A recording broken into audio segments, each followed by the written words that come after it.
বিশ্বের সবচেয়ে বড় জলবিদ্যুৎ বাঁধ নির্মাণের কাজ আনুষ্ঠানিকভাবে শুরু করেছে চীন। তিব্বতের ইয়ারলুং সাংপো নদীর নিম্ন অববাহিকায় গড়ে উঠছে এই বিশাল প্রকল্প। আর অরুণাচল প্রদেশ সীমান্তের কাছাকাছি নির্মিতব্য এই বাঁধকে ঘিরে নতুন করে উদ্বেগ দেখা দিয়েছে ভারতে। চীনের নির্মাণাধীন মেডক হাইড্রো পাওয়ার প্রকল্পর উৎপাদন সক্ষমতা প্রায় ৬০,০০০ মেগাওয়াট। প্রকল্পটির কাজ ইতোমধ্যেই শুরু হয়েছে বলে জানিয়েছে সংবাদ মাধ্যম এনডিটিভি। এর পাল্টা পদক্ষেপ হিসেবে অরুণাচল প্রদেশের আপার সিয়াং ও সিয়াং জেলায় ১১,০০০ মেগাওয়াট সক্ষমতার সিয়াং আপার মাল্টিপারপাস প্রজেক্ট বাস্তবায়নের পরিকল্পনা এগিয়ে নিচ্ছে নয়াদিল্লি।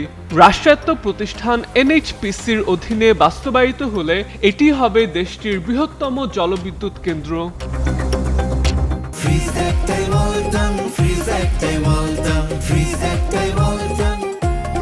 প্রকল্পটি থেকে বছরে প্রায় ৪৭ বিলিয়ন ইউনিট বিদ্যুৎ উৎপাদনের লক্ষ্য নির্ধারণ করা হয়েছে।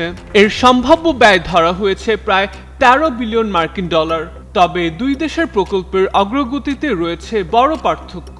যেখানে চীনের বাঁধ নির্মাণের কাজ শুরু হয়ে গেছে, সেখানে ভারতের প্রকল্প এখনও সম্ভাব্যতা যাচাই ও প্রাথমিক প্রস্তুতির পর্যায়ে রয়েছে। ইয়ারলুং সাংপো নদী ভারতে প্রবেশের পর সিয়াং নামে পরিচিত হয় এবং পরে ব্রহ্মপুত্রের রূপ নেয়। নদীটি অরুণাচল প্রদেশ ও আসামের লাখো মানুষের কৃষি, জীবিকা ও পরিবেশের সঙ্গে সরাসরি সম্পৃক্ত। বিশেষজ্ঞদের আশঙ্কা, উজানে এত বড় বাঁধ নির্মাণের ফলে নদীর স্বাভাবিক প্রবাহে পরিবর্তন আসতে পারে। এতে কৃষি, জীববৈচিত্র্য ও পরিবেশ ক্ষতিগ্রস্ত হওয়ার পাশাপাশি আকস্মিক ও ভয়াবহ বন্যার ঝুঁকিও বাড়তে পারে। এই পরিস্থিতিতে ব্রহ্মপুত্র অববাহিকায় চীনের কার্যক্রম নিবিড়ভাবে পর্যবেক্ষণের কথা জানিয়েছে ভারত সরকার।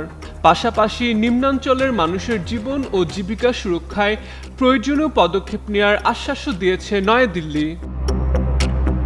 বিশ্লেষকদের মতে, বিদ্যুৎ উৎপাদনের পাশাপাশি বন্যা নিয়ন্ত্রণ এবং উজানে পানির প্রবাহ পরিবর্তনের সম্ভাব্য ঝুঁকি মোকাবিলাও ভারতের এই প্রকল্পের অন্যতম লক্ষ্য। ফলে বিষয়টি শুধু অর্থনৈতিক নয়, কৌশলগত ও ভূরাজনৈতিক দিক থেকেও অত্যন্ত গুরুত্বপূর্ণ।